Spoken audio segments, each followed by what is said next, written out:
Hi, I'm Steve Jones and I'm going to tell you how to write fractions. But just before I do that, I'd like to explain why we need fractions in the first place.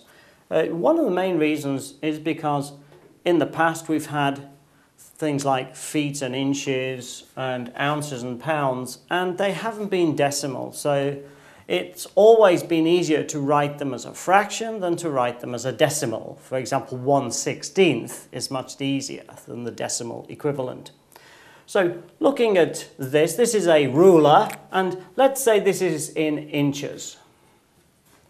Well, here's the 0 and here's the 1. So in between the 0 and the 1, we have actually 16 divisions.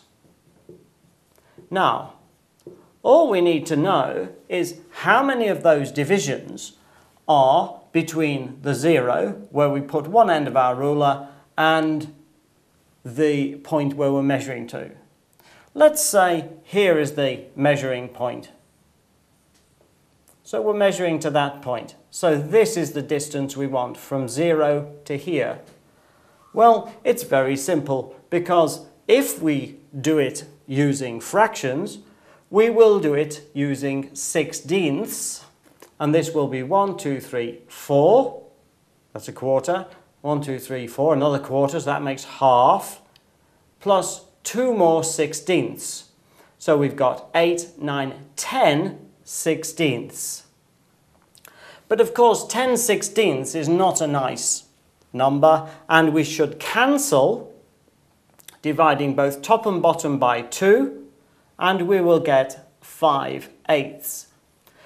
Now this 5/8 would be a common number used, for example, if you're a carpenter and you're measuring wood. He'll say, okay, I want wood of thickness 5/8 of an inch. He probably will say maybe, oh, I want 15 millimeters, but 5/8 is a much easier number for him to use, and that is why we use this. But 5/8, 10 16ths, because this is a proportion of the whole. Now, if we measure to a point further up, let's say this point, well, we know we've got one whole, plus this, of course, is a half here. So we know we have 1.5 inches. This represents inches. This is inches, 2 little stripes. So that will be 1.5 inches. And we can repeat this for all distances. Now, when we come to ounces and pounds, we know that there are 16 ounces to 1 pound.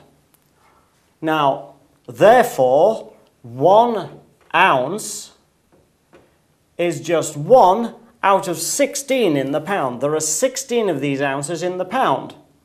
So there are 16 ounces in the pound, and I just want one of them. So it's 1/16 of a pound.